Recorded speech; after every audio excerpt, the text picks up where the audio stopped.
Imagine a dog so powerful, so feared, that entire countries have written laws to keep it away.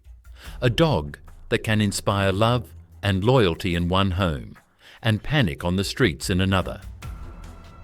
This isn't a wild predator, not a lion or a wolf, it's the pit bull. But why would a domesticated pet become illegal across nations? What makes pit bulls so dangerous that governments had to step in? Stay with me, because the truth is far more shocking than you think. Pit bulls are one of the most controversial dogs on the planet. To some, they are gentle family protectors, capable of endless loyalty. To others, they are ticking time bombs, responsible for some of the most brutal dog attacks ever recorded. From the United States to the United Kingdom, from Canada to Australia, pit bulls have found themselves on the banned list. But the story isn't just about aggression. It's about history, culture, and fear. To understand why pit bulls are banned, we need to travel back in time.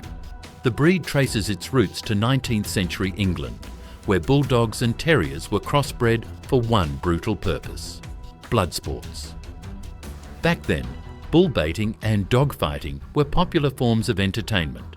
The dogs were bred for strength, endurance, and an unstoppable will to fight. That's the dark legacy still living inside the pit bull's DNA. When immigrants brought these dogs to America, they were admired for their toughness and loyalty. Farmers used them to guard livestock, and families trusted them as watchdogs. The pit bull earned the nickname America's dog, but that reputation wouldn't last forever. By the way, if you're fascinated by the hidden truth about animals, make sure to hit subscribe. We've got more shocking stories coming, and you won't want to miss what's next.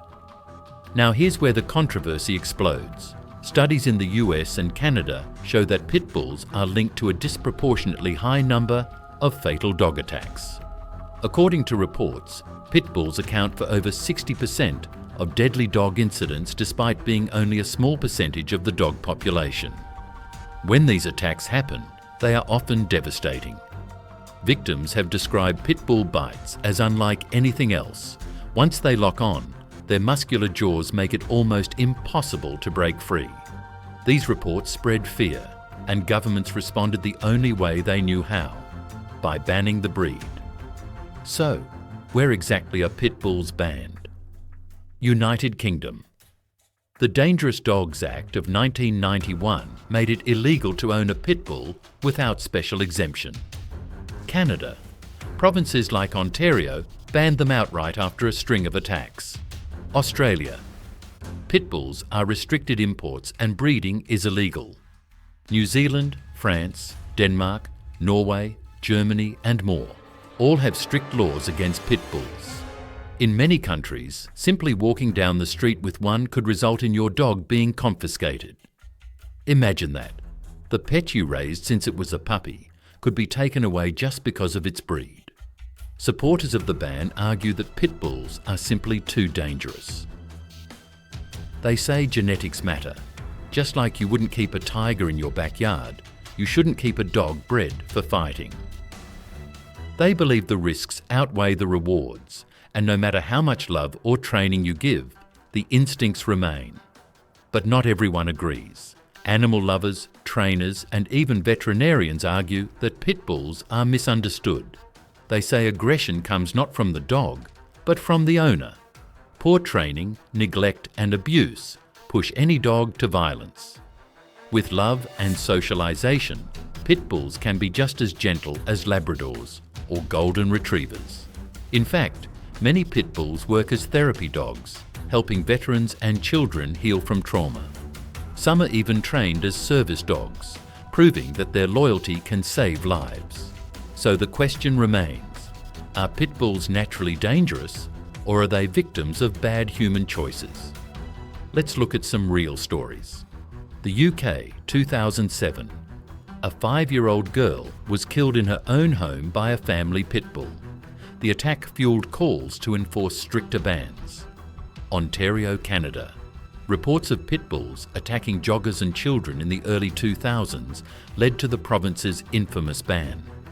On the other hand, pit bulls like Sergeant Stubby, a war hero in World War I, saved countless soldiers by warning them of gas attacks and capturing enemy spies. These stories show the extremes. Pit bulls can be both deadly attackers and heroic saviors. The media has played a massive role in shaping Pitbull's reputation. Headlines scream "Pitbull mauls child" far louder than "Chihuahua bites neighbour." This bias creates a cycle of fear. People read about Pitbull attacks, demand bans, and the breed's reputation sinks further into darkness. Scientific studies suggest that no breed is inherently evil. However, Pitbull's physical strength means that when they do attack, the consequences are far worse than smaller breeds. Behaviour experts argue that training and environment play the biggest role. Still, the debate remains heated, because data shows pit bulls consistently appear in bite statistics more than others. Today, pit bulls live in two worlds. In some homes, they are banned, hidden, or euthanized just for existing.